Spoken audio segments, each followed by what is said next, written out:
ಸ್ನೇಹಿತರೆ, ತುಳಸಿ ಹಿಂದೂ ಧರ್ಮದಲ್ಲಿ ಪವಿತ್ರವೆಂದು ಪರಿಗಣಿಸಲ್ಪಟ್ಟ ಅದ್ಭುತ ಔಷಧೀಯ ಗುಣಗಳನ್ನ ಹೊಂದಿರುವಂತ ಸಸ್ಯ. ಧಾರ್ಮಿಕವಾಗಿ ವಿಷ್ಣುಪ್ರಿಯಾದ ಲಕ್ಷ್ಮಿಯನ್ನ ವೃಂದಾವನದಲ್ಲಿ ಪೂಜಿಸಲಾಗುತ್ತೆ.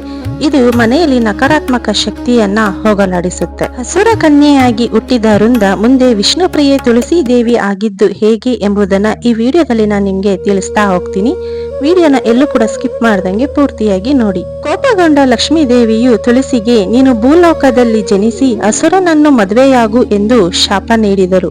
ಈ ಶಾಪದ ಪರಿಣಾಮ ತುಳಸಿ ದೇವಿ ಭೂಲೋಕದಲ್ಲಿ ಧರ್ಮಧ್ವಜ ರಾಜನ ಮಗಳಾಗಿ ಜನಿಸಿದಳು. ಧರ್ಮಧ್ವಜ ರಾಜನ ಮಗಳಾಗಿ ಜನಿಸಿದ ತುಳಸಿಗೆ ವೃಂದ ಎಂದು ಹೆಸರಿಡಲಾಯಿತು. ನಂತರ ಈಕೆ ಕಠಿಣ ತಪಸ್ಸು ಮಾಡಿ ವಿಷ್ಣುವನ ವಿವಾಹವಾಗಲು ಬಯಸಿದಳು. ಆದರೆ ಆಕೆ ಬ್ರಹ್ಮನ ಆದೇಶದಂತೆ ಮೊದಲು ಅಸುರ ರಾಜನಾದ ಜಲಂಧರನನ್ನು ಮದುವೆಯಾಗಬೇಕಾಯಿತು. ಜಲಂಧರನ ಪತ್ನಿಯಾಗಿದ್ದ ವೃಂದ ಅತ್ಯಂತ ಪತಿವ್ರತೆ ಆಗಿದ್ದಳು. ವೃಂದಳ ಪತಿವ್ರತ ಶಕ್ತಿಯಿಂದಾಗಿ ಜಲಂಧರನನ್ನು ಸೋಲಿಸಲು ಯಾರಿಂದಲೂ ಸಾಧ್ಯವಾಗುತ್ತಿರಲಿಲ್ಲ. ಜಲಂಧರನು ಮಹಾ ಕ್ರೂರಿಯಾಗಿದ್ದು ದೇವತೆಗಳಿಗೆ ಒಂದಲ್ಲ ಒಂದು ಸಂಕಷ್ಟಗಳನ್ನು ತಂದೊಡ್ಡುತ್ತಿದ್ದ.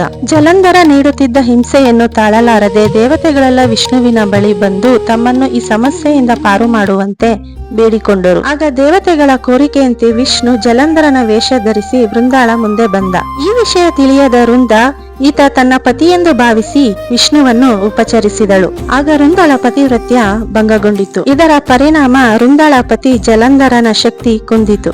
ಯಾರಿಂದಲೂ ಸೋಲಿಸಲಾಗದ ಜಲಂಧರ ಅಂದು ಯುದ್ಧದಲ್ಲಿ ಸೋತು ಹತನಾದನು. ವಿಷ್ಣುವಿನಿಂದ ತನಗಾದ ಮೋಸ ಮತ್ತು ಯುದ್ಧದಲ್ಲಿ ಪತಿಯ ಹತ್ಯೆಯನ್ನು ಕಂಡು ವೃಂದ ಅತ್ಯಂತ ದುಃಖಿತಳಾದಳು.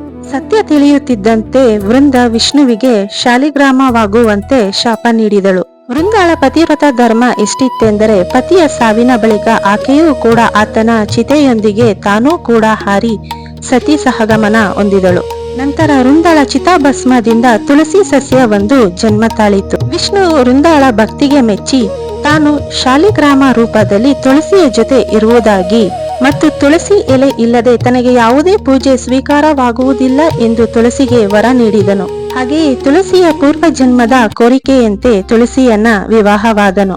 ಅದರಂತೆ ಕಾರ್ತಿಕ ಮಾಸದ ಶುದ್ಧ ದ್ವಾದಶಿ ದಿನದಂದು ತುಳಸಿ ಪೂಜೆ ಮತ್ತು ವಿಷ್ಣು ಮತ್ತು ತುಳಸಿಯ ವಿವಾಹವನ್ನು ಆಚರಿಸಲಾಗುತ್ತದೆ. ಹಾಗೂ ತುಳಸಿಯನ್ನು ಲಕ್ಷ್ಮೀ ದೇವಿಯ ಅವತಾರವೆಂದು ಪೂಜಿಸಲಾಗುತ್ತದೆ. ತುಳಸಿಯನ್ನ ಪೂಜಿಸುವವರ ಮನೆಯ ಬಳಿ ನಕಾರಾತ್ಮಕ ಶಕ್ತಿಗಳು ಸುಳಿಯುವುದಿಲ್ಲ ಎಂಬ ನಂಬಿಕೆ ಇದೆ. ಈ ಮಾಹಿತಿ ನಿಮಗೆ ಇಷ್ಟ ಆಗಿದ್ದರೆ ವಿಡಿಯೋಗೆ ಒಂದು ಲೈಕ್ ಮಾಡಿ ಮತ್ತು ನಿಮ್ಮ ಸ್ನೇಹಿತರಿಗೂ ಈ ವಿಡಿಯೋವನ್ನ ಶೇರ್ ಮಾಡಿ.